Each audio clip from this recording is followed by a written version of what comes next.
Hello, everybody. I'm Jen. I am the owner and publisher of Peaceful Living Wellness online magazine. And I am so excited to bring you another one of our contributor interviews today. Connie Graf from not only the brand and the business, but also an amazing podcast called From Chaos to Peace, has recently joined our group of contributors here at Peaceful Living Wellness. And I am so delighted that she has done so. I think you guys are going to love her. She is just full of joy, a warm-hearted person, and she has amazing tips to give us for our wellness. I do want to give us a little bit of a disclaimer. I think because all the kids are home doing online schooling, I am having a little bit of trouble with my internet. So we have a bit of a delay in our sound, but I don't think it's too bad. I just wanted to let you know that might be going on. All right. Hi, Connie. How are you today? Hi, Jen. I'm okay. Thanks so much for having me. Oh, you're welcome. It's my pleasure. Well, let's start by having you tell us a little bit about who you are, what your superpower is, because you have some amazing superpowers, and about your business and your podcast. I know that's a big question, so I'm going to let you talk for a little while. You really want to hear the whole story. So yeah, I don't know, superpower. You could call it superpower, but it's just like from an early age, like I was a teenager, I realized that our environment has an impact on us, that we feel different in different kind of environments. So I was lucky enough to have my own room, but I grew up in this little tiny, I call it disrespectfully, broom closet. And I always felt like I have not enough space. So I was trying to move furniture. I was trying to be organized. I was trying to do this, that, and everything, and just noticed how it feels on me or in me also.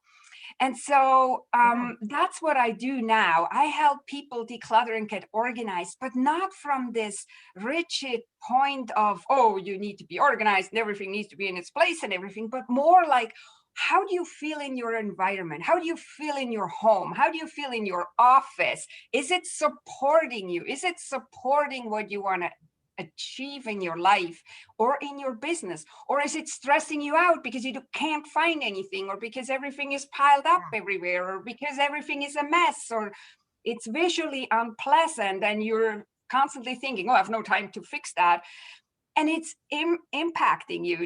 And so this is kind of the core what I'm talking about. So yes, I'm talking about decluttering, and yes, I'm talking about organizing, but in the end, it's about how it affects us. And that's why I say decluttering is self-love, because when you start to create an environment that is aligned, how I sometimes say too, aligned with your priorities, aligned with your vision, that supports you in what you do, life gets so much easier, no? Because I always say, like, to people who are so disorganized and live in a chaotic place, I'm always saying, like, you make it so hard on yourself. It's so draining what you're exposing yourself to. And once we're getting organized, it just starts flowing, and you can always tweak it. I mean, we're changing constantly, you tweak it, and it's yeah, and I try to make it fun too. So I don't know whether that answers your question good enough, but that's kind of like the core of what I'm standing for. Absolutely. And one of the things that you and I connected with when we first met was the fact that you help people from their, as opposed to starting from the outside. So your business is a heart-centered business. You start your conversations with them about those values that you're talking about, what they need to bring peace into their lives. And that is so different for most people in your field, or even from most of coaches. You know, I'm a life coach and I help people to bring more peace into their life as well. Starting from their heart and knowing what they need and what their desires are. That's what you do. And that's one of the reasons I think it's a superpower. is because contrary to what it looks like behind me, I am not an organized person by nature. I hired somebody. I wish you guys, I could have hired Connie. She and I live on opposite coasts. She's in Vancouver, Canada. I'm in Charleston, South Carolina. But I hired another wonderful young woman who came in and did all this organizing for me because my brain doesn't work that way. I get overwhelmed so easily. But then to Connie's point, that overwhelm from that clutter, it makes it so I can't function. It makes it so that I can't move peacefully and smoothly through my daily life. So that's another reason I think it's a superpower, Connie. And I think that it's a natural talent you have as well. So let's talk a little about Connie and her day.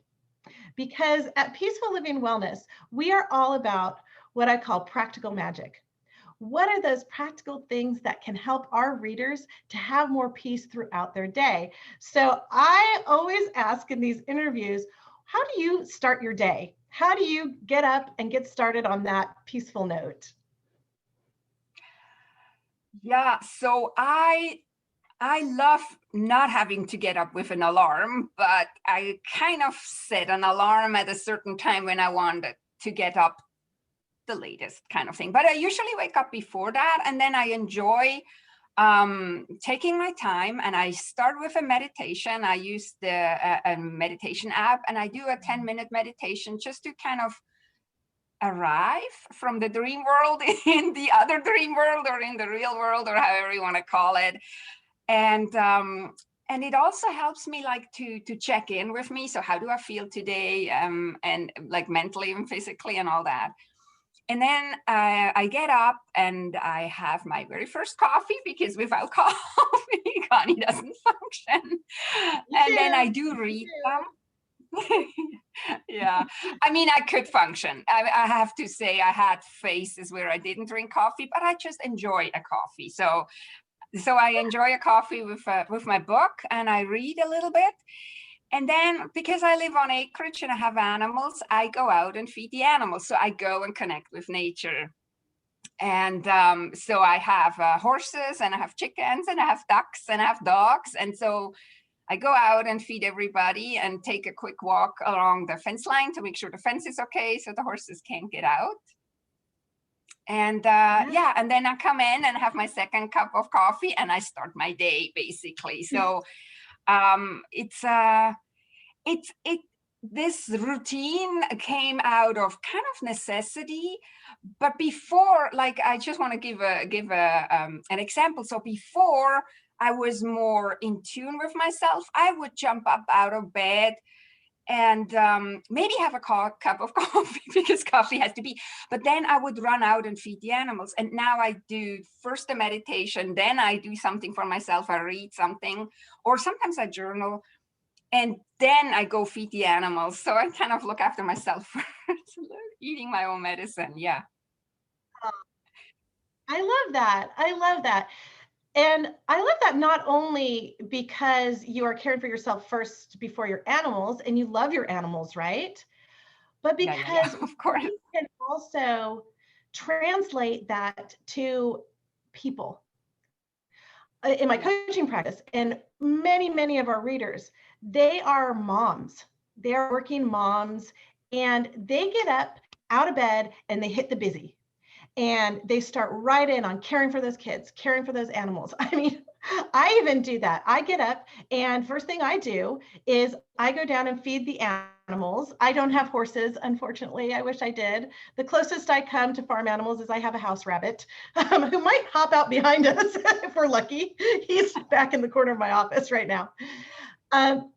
For me, that helps actually wake me up and get me going, because it's not feeding tons of animals. And then I sit down and I have my coffee and I do my meditation. Mm-hmm. But so many people do not stop to have their coffee and enjoy it, to do their meditation. They get right into their day. They're in the car, they're in traffic, they're going to work. They're on the phone as they're going to work. They're going.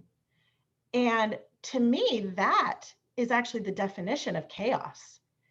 And so I love that you are talking to people, not just about how to declutter the things in their homes, but you also just gave a beautiful example of how to declutter your time in your day.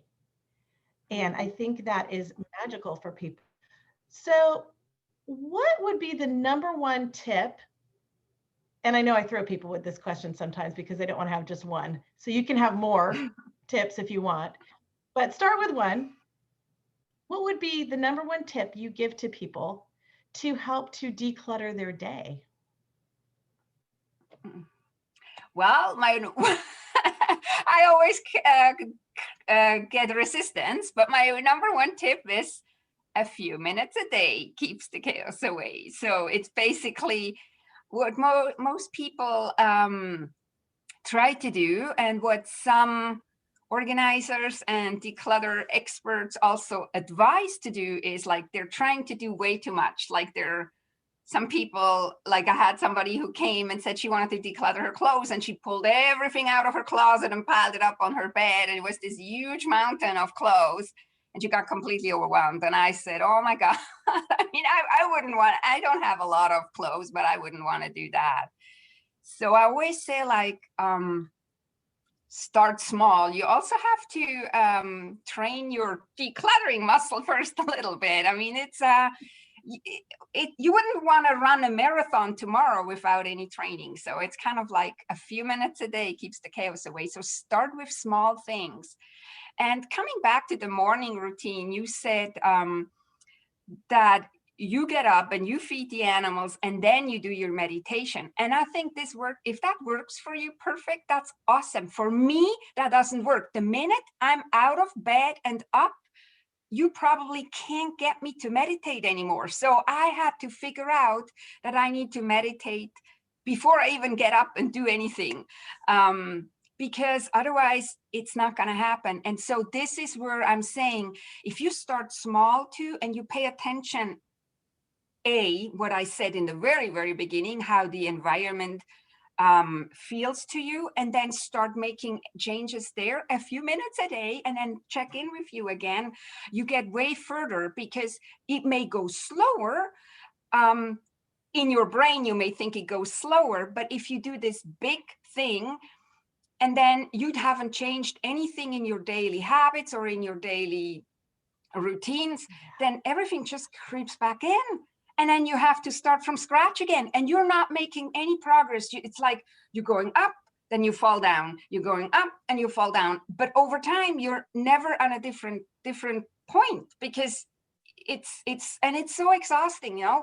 So if you start small, it may look like you're not making progress, but you're going up like this. Eventually, you may, when you look back, you're like, oh my God, I came a long way. I remember it used to be a huge whatever, and now it's much calmer, you know? And so this is why I'm saying my number one tip is few minutes a day keeps the chaos away. And I can do that almost on anything, like talking about meditation. I wanted to have a practice of daily meditation, and I couldn't get myself to it. And I would do it a few days, then I would fall off the wagon and not do it for I don't know how long, and then I would try again, until I got to the point where I said to myself, okay, Connie, if you only meditate for 3 minutes, that's fine too. The goal is 10, but if you only do 3, that's good enough. And everybody has 3 minutes, so even I have 3 minutes. And what happened was, most days I actually really meditate 10 minutes, sometimes even longer. Rarely do I meditate only 3 minutes, but because I give myself the permission to only do 3, it's so much easier to keep the habit going, you know? And so now I'm, I think, on day 600. For 600 days, I meditated now. And the average is over 9 minutes. So that tells you that I really hardly ever only meditate 3 minutes. But there are days where I'm like waking up, I'm like, and I'm so gibblyish and I don't want to sit still, but I can sit still for 3 minutes. So having this in small bits, starting small and adding on in small steps, that makes things so much easier for people. Do you have any advice for people who they are big achievers And starting small or doing things in small bits is actually maybe daunting for them. But we all know that those big achievers, they're more the ones to yo-yo. When you were talking about the going up and then going down and then going up and then going down, I was thinking about people who are yo-yo dieters.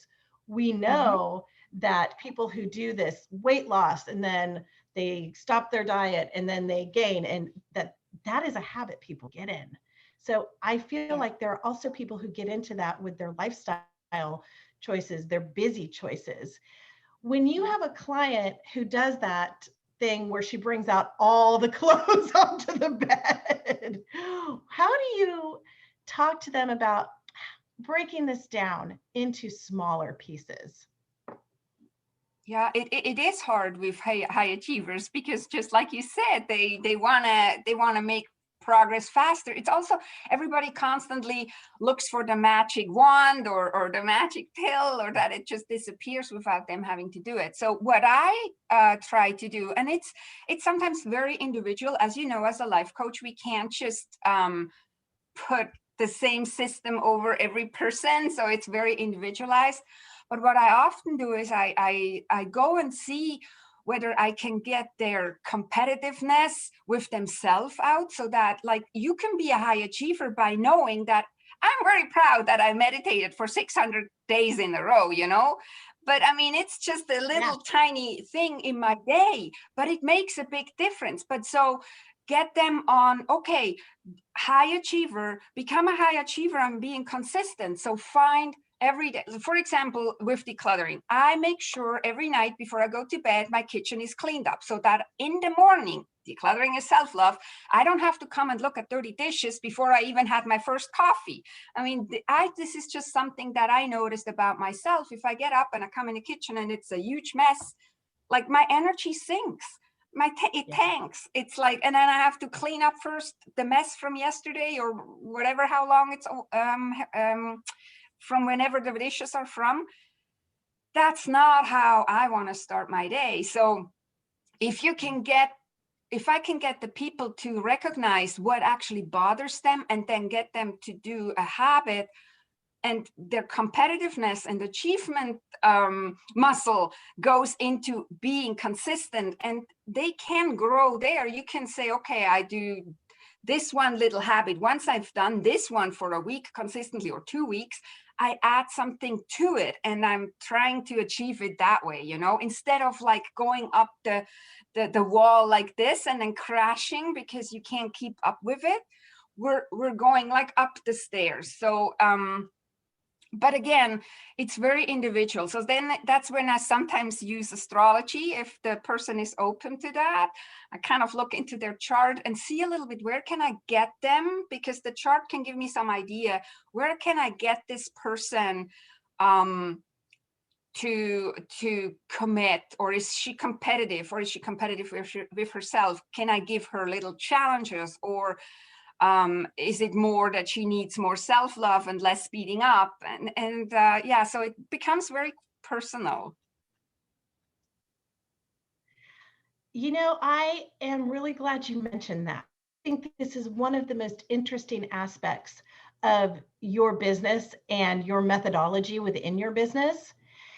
And like you said, we do need to be individual with our clients. We need to be able to look at them as individuals. Just like you and I have different patterns in the morning. There's a wonderful book out there, you guys, called The Morning Miracle. I think it's called The Morning Miracle, or A Miracle Morning. And the recommendation in that book is to get right up out of bed and hit your meditation pillow. See, my meditation pillow is behind me. But for me, if I do that, because I am not a morning person, I fall back asleep. And that's one of the reasons that I go and feed the animals first. That, and I have Shih Tzus, and Shih Tzus are some of the most annoying dogs ever if they're hungry. So I couldn't meditate with them going, oh, we're starving, we might die. Anyway, so I know very little about astrology. And it's one of the things that is fascinating me about what you do, because it sounds like it allows you to become very individualized with your clients. Could you tell us a little bit, maybe maybe give an example of, without naming names, of somebody you've worked with that this has worked really well for them? Yeah, sure. So what I want to first say is like the birth chart that we're born with is very unique to us. And it's not set in stone. So you have this birth chart, but how you live it depends on how you grew up, how your social environment was, how you were in school, your parents, and all that. So there is a million of ways how you can express this birth chart. Some that are more supporting and nurturing and kind, and others that are like maybe like where the beating up comes from sometimes. No. And so when I look at the birth chart, I don't look at it and know, oh, this is how the person is. What I do is I look at it and I see, for example, there is this bias going around that all Virgos are organized. Now, when usually people talk about, oh, Virgos are organized, we only talk about where the sun was at time of birth. The sun then was in Virgo.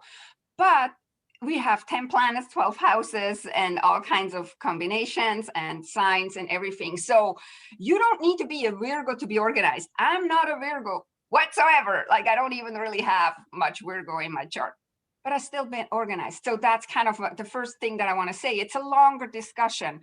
But so I see maybe something, and I can give you an example. I had a client, and you see a lot of Gemini in her chart. And when you know a little bit about astrology, you know Gemini, they talk, they like to talk, they're often very multi-passionate, they want to be everywhere, and they have often the problem they can't focus because they're all over the place. On the other hand, she also had a lot of Capricorn in her chart, and Capricorn is very structured and very hard on themselves sometimes. And so what I told her, for example, is I said, you can't be all Capricorn and you can't also be all Gemini. You need to find the kind of middle ground. And where I met her, when I met her, she was kind of like in the Capricorn more. And I said to her, you need to let your Gemini live. And for example, that's an example in the home. You can have a junk drawer, for example. Like a lot of people are surprised when I say you are allowed to have a junk drawer. Not all the drawers can be junk drawers, but you are allowed to have a junk drawers because we all have little thingies and that we don't really know where they belong. So you can have a junk drawer and chunk it all in there, you know. So this is kind of like, instead of telling her, oh, be careful, your Gemini may take you into ADHD or whatever, or instead of telling her, your Capricorn, well, you're so structured and you're so hard on yourself and you always want to succeed and everything needs to be perfect. I'm trying to get them to get the client to let both sides live and find the best place, because it's a lot of advantages with these both, having both of these energies in your life or in your character. And so, but now how do we combine them so that it is the how do you say, how they support you best, you know, like, because there is a lower road, let's say, of Gemini is that ADHD thing and where we can't focus at all. On the other hand, it's also very light and creative energy. You don't want to lose it. So we kind of trying to find then the middle way that supports what they want to reach in their life or in their home, like how their home would look, or in their business. And this is where I'm saying it becomes very personal, because you can't just give, oh, okay, if you have this in your chart, then you do this. If you have this in your chart, you do that. That doesn't work, because you have to kind of look at the whole picture. So it sounds like you were really teaching people about their own personalities and helping them to be on a journey of discovering themselves as well. Again, Connie, I'm back to you having a superpower. That's really cool. You know, so one of my teachers is Deborah Silverman, and she says, she's a psychiatrist and an astrologer, and she always says, like, when you learn about your chart, you start falling in love with yourself. And this is so in line with what I'm always saying, like decluttering is self-love, because we have to understand that just because something works for this person doesn't mean it has to work for us. And this is where I'm saying, like, some organization gurus, anti-cluttering gurus say, oh, you just take everything out and you pile it up and then you go through it. But for some people, this just doesn't work. For me, it wouldn't work. Like, and I don't have a lot of clutter. Would be weird if I had, but I mean, not even I could take out everything and pile it up, because, and I would look at it and I would feel like my energy would drop, and I would feel like, oh my God, no, I don't even want to look at it, you know? And other people, they look at this and they get motivated and, oh, yes, of course. So you need to get to know yourself and how you tick. I always say, like, how do you tick, you know? And astrology is one way how you can learn more about yourself. And again, kind of fall in love with yourself and understand, okay, this is why I'm doing things this way. This is not wrong. This is my way. Now let's see how I can use, and you always use the word superpower. Now I will start using that too, because you look at yourself and what your characteristics are, and then you start thinking about how can I turn those into my superpower in order to achieve what I want to achieve in my environment, in my business, in my life. Again, I just love it. You know, I use something similar in my life coaching. I use a personality system called the Enneagram. It's a very spiritual system, but it does the same thing.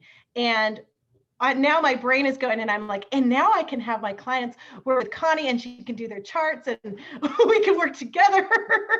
And we'll talk about that after the call. But I would like to take a little bit of a left turn here, and I would like to ask you about how you serve your clientele online. I'm going to include your podcast in that. So I know you have some online programs that are available for clients, but you really are serving people broadly through the podcast. So let's talk first about how you work with people online, and then we'll talk about the podcast. Yeah, so online. So if we work one-on-one, then it's basically over Zoom, just like we do this interview. The advantage of Zoom is they can have it on their phone and they can walk around in the home and show me their areas they're struggling with. But I always say, like, yes, it helps if I see it. It totally does. And before the pandemic, I used to go to people's homes because you are there and you see it. But in the end, I can be there and I can see it and I can talk to them all day long as they're not investigating their thinking and why they're having a hard time to tackle. Like, you know, you can Google how to declutter your home, and if that would help. It's the same, like, and you mentioned weight loss or weight issues and dieting before, and I compare it often with that. We can all Google how to eat healthy, how to lose weight, and still so many people struggle with it because it's not about the information. It is about finding the way that works for you, and that takes time. So when I work with people through Zoom, it's almost easier sometimes than in person, because if I'm there in person, it only makes sense if I come for, let's say, 3 hours and we're doing something together. But then the risk is that as soon as I'm gone, not much changes. When we're working on Zoom, we can have shorter consultations, like half an hour, quickly discuss something, then I let the client go and start implementing, and then they come back and tell me about their struggles, and then we can look if they have struggles. Maybe have success and then you know, but I mean, if they have struggles or they're something doesn't flow, or they notice that they're not doing something, they think like, oh, this habit, that I can easily do that, and then after 3 or 4 days they realize, oh no, I actually forgot all about it again. Then we can discuss it again. So I do a lot of this one-on-one, where we're actually really very specifically go and look at their personal situation. But I also offer more and more courses where you can go on your self-paced. But the problem is, again, if the information would be the issue, then we all would be skinny as a rail, or at least as skinny as we want to be, and we would all be decluttered 100%. So it's not about the information. It's about, and somebody said, and I forgot who it was, but somebody said, we all understand what it means to have a broken arm, for example. But if we never had a broken arm, we don't know how it is to have a broken arm. So I see information as too. I know how it is. Yeah. So I don't know how it is. I had only a crack in my bone and I still feel it. So I know how that feels, but I never had a broken bone.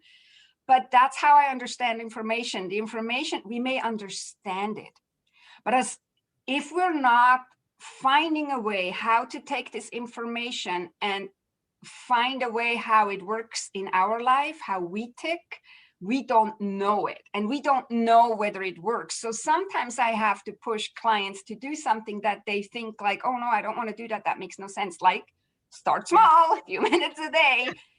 And until they're actually doing it and actually knowing it and feeling it in their body, they can't know whether it works for them or not. So this is kind of how I work online. And I don't know, shall I go on, or like you, because you mentioned. Tell us about the podcast now, because that is, I love listening to your podcast. I listen to it constantly.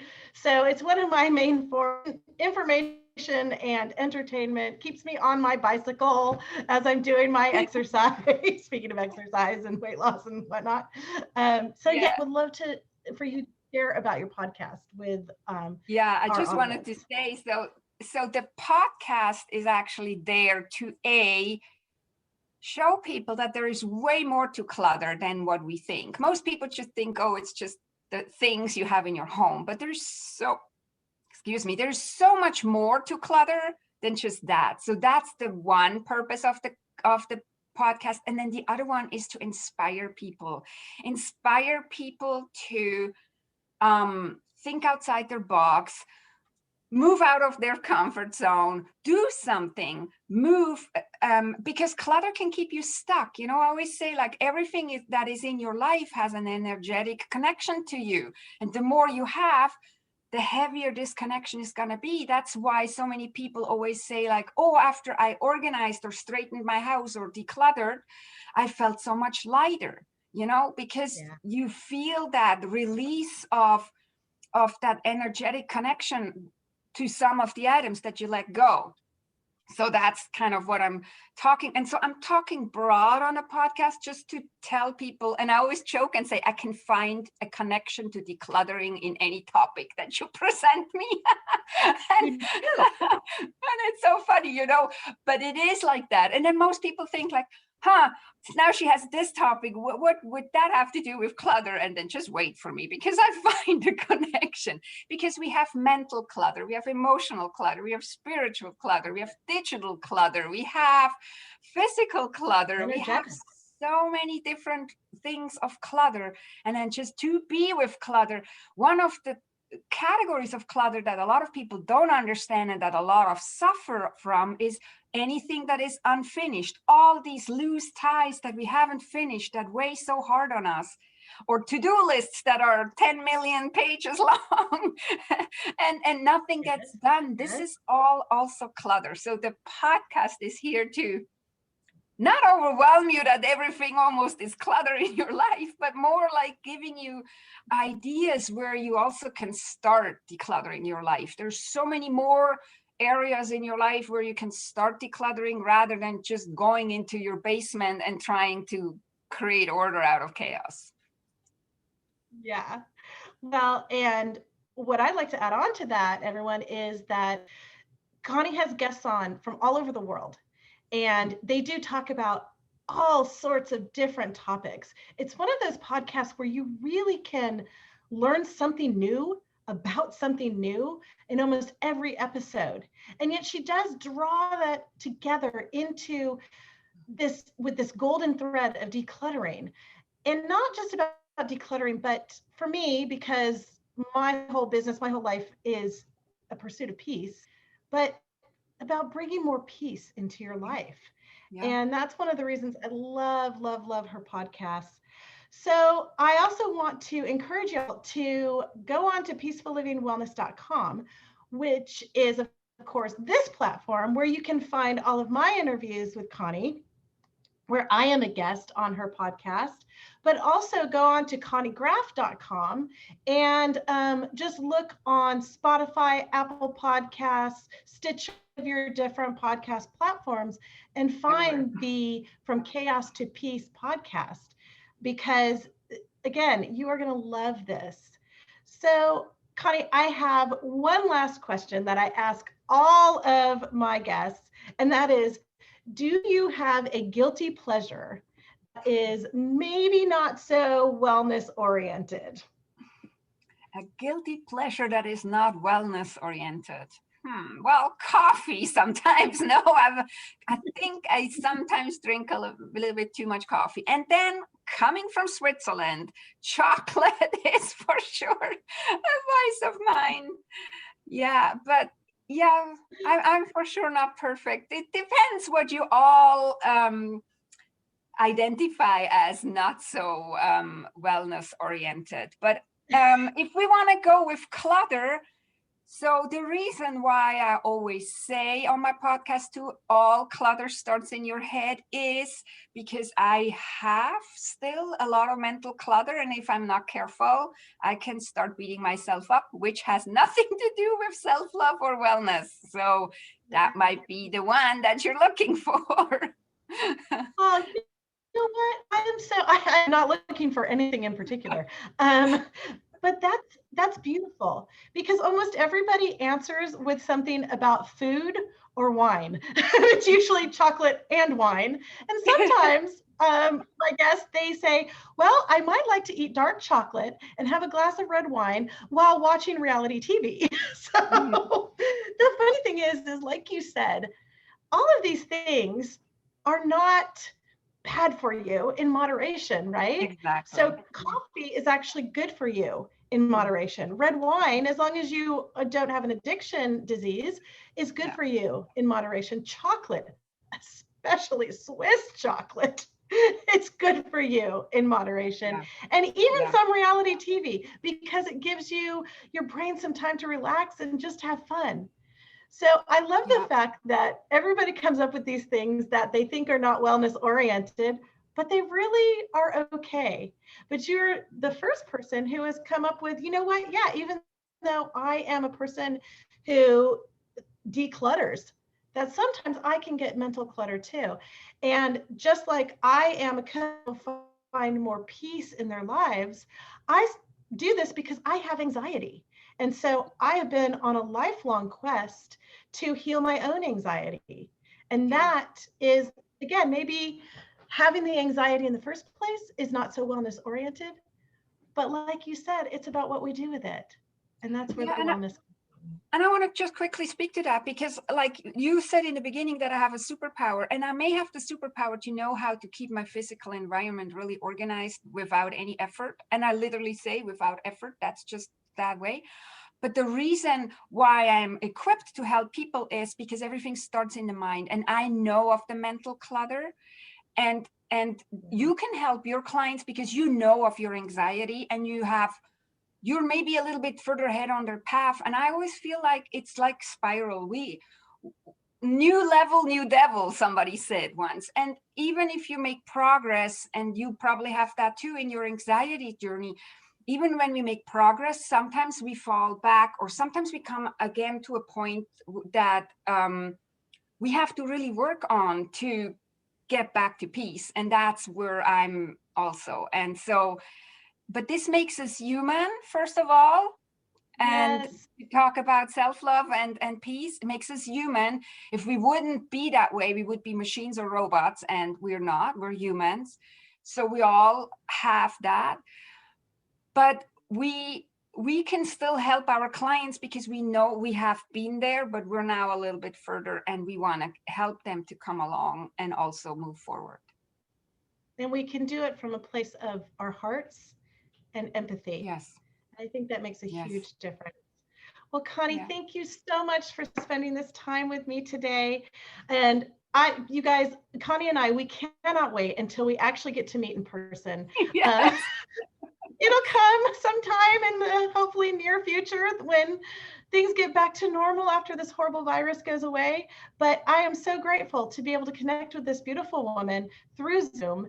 It just does give us something a little bit more than just on the phone. And Yeah. so I'm in a place of gratitude with that. And besides that people are able to find you on Peaceful Living Wellness and all of our platforms, where else can our readers find you?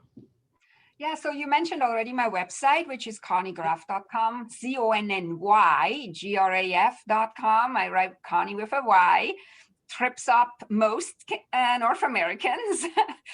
And my favorite social media platform is probably Instagram. So you find me there under I am Connie Graf, because Connie Graf wasn't available. So I am Connie Graf. And yeah, so, and come talk to me, send me DMs, come connect with me, listen to my podcast, ask questions if you have questions, suggest topics that I could speak on the podcast. I'm open to hear from you. I love that. I keep saying that. I don't think I say that as often during interviews. I think it's just because Connie and I have a little bit of a love fest going on. So if you guys didn't catch that, it will be in the notes on YouTube, but you can also find all of her information on our contributors page on peacefullivingwellness.com. And you can find all of her information on each of her blogs and vlogs on peacefullivingwellness.com. Thank you again so much for joining me today. I am just delighted to be able to have this conversation with you. And I know our readers are absolutely going to love your contributions to the magazine. And have a great rest of your day. Yeah, thank you so much for having me, Jen, and have a wonderful day yourself. Thank you.